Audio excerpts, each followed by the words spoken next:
ನಟ ದರ್ಶನ್ಗೆ ಪರಪ್ಪನ ಅಗ್ರಹಾರದಲ್ಲಿ ರಾಜಾತಿಥ್ಯವನ್ನ ಕೊಡ್ತಾ ಇದ್ದಂತಹ ವಿಚಾರಕ್ಕೆ ಸಂಬಂಧಪಟ್ಟಂತೆ ದರ್ಶನ್ಗೆ ಈಗ ಡಿ ಬಾಸ್ ಅಂತ ಕರೆದಿದ್ದಾರೆ ಪರಪ್ಪನ ಅಗ್ರಹಾರ ಪೊಲೀಸರು.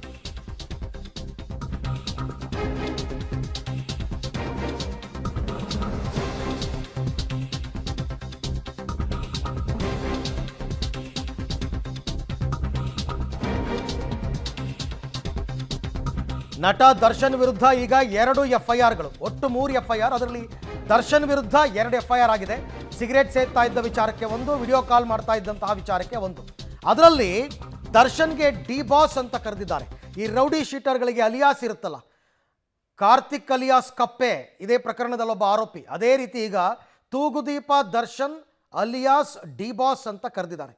ಎಫ್ಐಆರ್ ಪ್ರತಿಯಲ್ಲಿ ನಮೂದು ಮಾಡಿದ್ದಾರೆ. ಆ್ಯಕ್ಚುಲಿ ಆ ರೀತಿ ಹಾಕಬೇಕು ಅಂತ ಏನಿಲ್ಲ. ಈ ಹಿಂದೆ ಇದೇ ರೇಣುಕಾಸ್ವಾಮಿ ಕೊಲೆ ಪ್ರಕರಣದ ಎಫ್ಐಆರ್ನಲ್ಲಿ ದರ್ಶನ್ಗೆ ಆ ರೀತಿ ಏನು ಹೇಳಿರಲಿಲ್ಲ. ಬಟ್ ಇವರು ಅಲಿಯಾಸ್ ಕೊಟ್ಟಿದ್ದಾರೆ.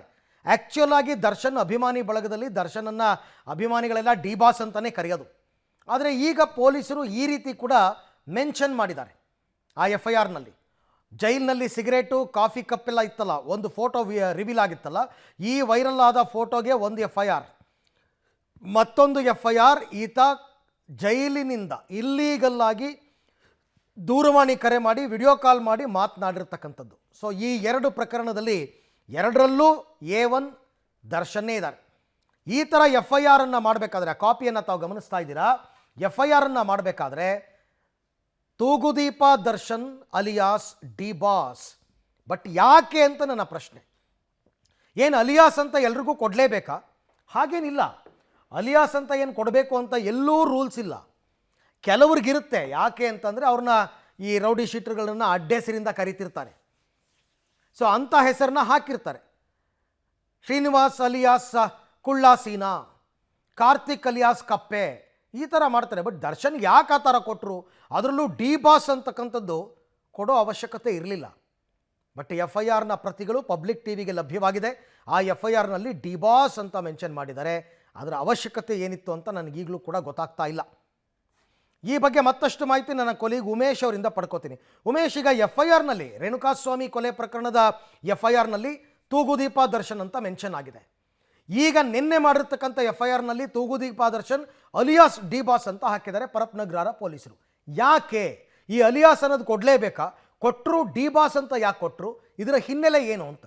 ಅರವಿಂದ್, ಪದೇ ಪದೇ ಒಬ್ಬ ಆರೋಪಿ ಏನು ಅಪರಾಧ ಪ್ರಕರಣಗಳಲ್ಲಿ ಭಾಗಿಯಾದಂಥ ವೇಳೆಯಲ್ಲಿ ಆತನನ್ನು ಗುರುತು ಮಾಡೋದಕ್ಕೆ ಈ ರೀತಿಯಾಗಿ ಆಲಿಯಾಸ್ ಪದ ಬಳಕೆ ಮಾಡ್ತಾರೆ. ಮತ್ತೊಂದು, ಅವರನ್ನು ನ್ಯಾಯಾಲಯಕ್ಕೆ ಹಾಜರುಪಡಿಸಿದಂಥ ವೇಳೆಯಲ್ಲಿ ಯಾವುದೇ ರೀತಿಯ ಗೊಂದಲ ಆಗಬಾರ್ದು, ಅಂದರೆ ಆರೋಪಿಗಳ ಹೆಸರಲ್ಲಿ ಗೊಂದಲ ಆಗಬಾರ್ದು, ಆತನನ್ನು ಪತ್ತೆ ಮಾಡೋದಕ್ಕೆ ಈಸಿ ಆಗಲಿ ಅನ್ನೋ ನಿಟ್ಟಿನಲ್ಲಿ ಅವರಿಗೆ ಆಲಿಯಾಸ್ ಕೊಟ್ಟು ಆ ಆಲಿಯಾಸ್ ಪದಗಳನ್ನು ಕೂಡ ಅಲ್ಲಿ ಸೇರಿಸುವಂಥದ್ದು.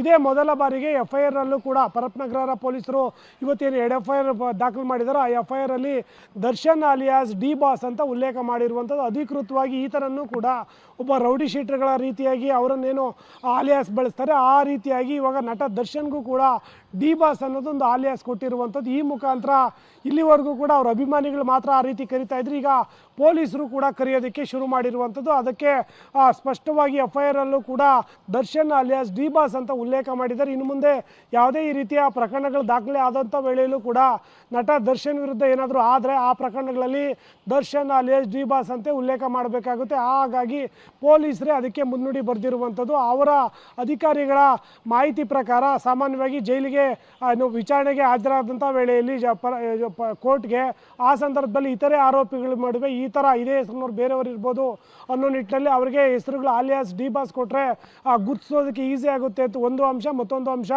ಬೇರೆ ಬೇರೆ ಅಪರಾಧ ಪ್ರಕರಣಗಳಲ್ಲಿ ಭಾಗಿಯಾದಂಥ ವೇಳೆಯಲ್ಲಿ ಈತನನ್ನು ಸುಲಭವಾಗಿ ಪತ್ತೆ ಮಾಡ್ಬೋದು ಅನ್ನೋ ನಿಟ್ಟಿನಲ್ಲಿ ಆಲಿಯಾಸ್ ಕೊಡ್ತಾರೆ. ಹಾಗಾಗಿ ಈತನಿಗೂ ಕೂಡ ದರ್ಶನ್ ಅಲಿಯಾಸ್ ಡಿ ಬಾಸ್ ಅಂತ ಹೆಸರನ್ನು ಕೊಟ್ಟಿರುವಂಥದ್ದು. ಆಕ್ಷೇಪಣೆ ಇರೋದು ಅಲಿಯಾಸ್ ಕೊಡಿ ನೀವು, ಬೇಡ ಅಂತಲ್ಲ, ಬೇರೆ ಏನಾದರೂ ಕೊಡ್ಬೋದಾಗಿತ್ತು. ದರ್ಶನ್ ಅಲಿಯಾಸ್ ದಚ್ಚು ಅಂತನೋ ಏನೋ. ಡಿ ಬಾಸ್ ಅಂದರೆ ಪ್ರೈಸಿಂಗ್ ನೇಮ್, ಅದು ಒಬ್ಬನನ್ನು ಹೊಗಳುವಂತಹ ಹೆಸರು. ಡಿ ಬಾಸ್, ದರ್ಶನ್ ಬಾಸ್ ಅಂತ. ಅದು ಆ್ಯಕ್ಚುಲಿ ಅದನ್ನು ಕೊಟ್ಟಿರ್ತಕ್ಕಂಥ. ನಾಳೆ ಕೋರ್ಟಲ್ಲಿ Amina Thoogudeepa Darshan alias D boss ಅಂತ ನ್ಯಾಯಾಧೀಶರ ಮುಂದೆ ಕರೆದ್ರೆ ಹೇಗಿರುತ್ತೆ ಅದು?